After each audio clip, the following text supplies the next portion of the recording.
In the small, snowy city of Willow Creek, with a population just under 7,000, lived Hilary Cross, a 16-year-old high school sophomore. She was bright, reserved, and lived with her parents, who owned a chain of small fishing supply stores along the Alaskan coast. Hilary met him for the first time at a grocery shop and later at a friend's birthday party. After a brief conversation, she fell deeply in love with Evans Miller, a 17-year-old boy from a struggling family. Evans' father worked seasonal logging jobs, while his mother stitched clothes for neighbors. The two teenagers would meet behind the abandoned Willow Creek railway station after school, writing notes, dreaming of escaping their frozen town. But Evans' biggest obstacle was money. He wanted to study in the city, Anchorage University, and Hilary, desperate to see him rise above his poverty, began stealing from her parents. Between the ages of 16 and 19, Hilary siphoned small amounts of cash from her parents' store safes. She worked out a system.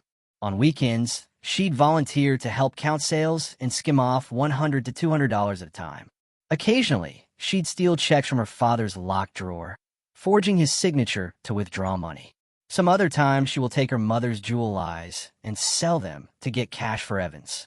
By 2003, she had secretly funneled over $18,000 into Evans' tuition and living expenses.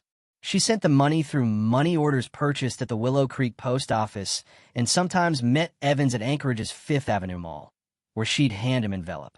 Evans graduated from the University of Alaska Anchorage with Hilary's quiet support. He promised her they'd soon be together in the city, but weeks after his graduation, his calls became less frequent. By late August 2004, he had completely cut off contact. The truth was brutal. Evans had fallen in love with Jessica Ward, a nursing student from a wealthy family in Anchorage. Hilary, upon discovering this, spiraled into depression. In December 2004, she was admitted to the Fairbanks Mental Health Rehabilitation Center after a failed suicide attempt. She stayed there for 14 months. When Hilary was released at age 23, she was different, cold, withdrawn, and obsessed with revenge. She swore never to marry, telling her therapist, "I will never belong to another man. Evans will pay with everything he loves." She returned to Willow Creek, working in her parents' business quietly while tracking Evans' life from a distance. By 2010, Evans had married Jessica. They settled in Juneau, Alaska, where he became a city clerk and Jessica worked at the regional hospital. They had 3 children, Daniel age 17, Clara age 15, and James age 13. To outsiders, they were the perfect Alaskan family. Church-going, hiking on weekends, summers spent fishing in Auk Bay. But in the shadows, Hilary never let go. She kept a journal, meticulously recording their milestones, birthdays, and addresses, feeding her vengeance like a ritual. At age 38, Hilary put her long-harbored plan into motion. She liquidated her inheritance after her parents passed, selling off their fishing stores. With money at her disposal, she moved to Juneau quietly, renting a cabin in Mendenhall Valley under a false name. She stalked the Miller family for months, taking notes of their routines. Evans left for work at 7:30 a.m. sharp. Jessica's hospital shifts rotated between days and nights.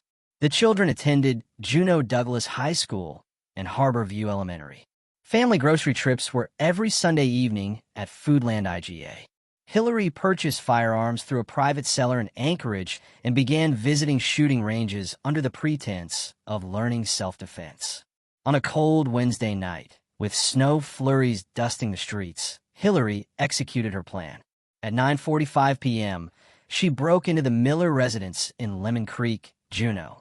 She knew Evans and Jessica would be home with the children, as Jessica had finished a day's shift.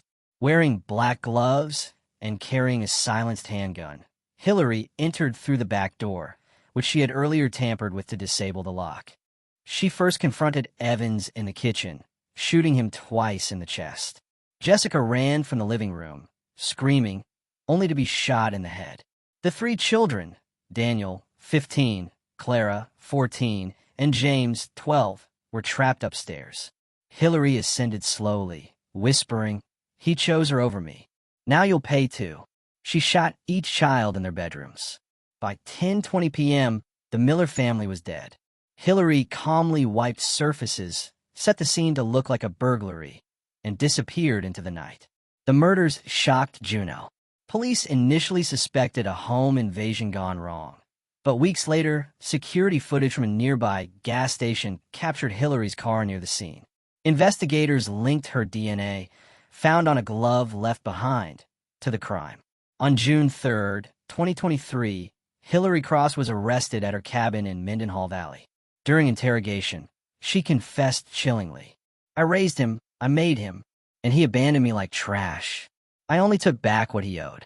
She was sentenced to life imprisonment without parole at Hilton Correctional Center, Alaska, in October 2023.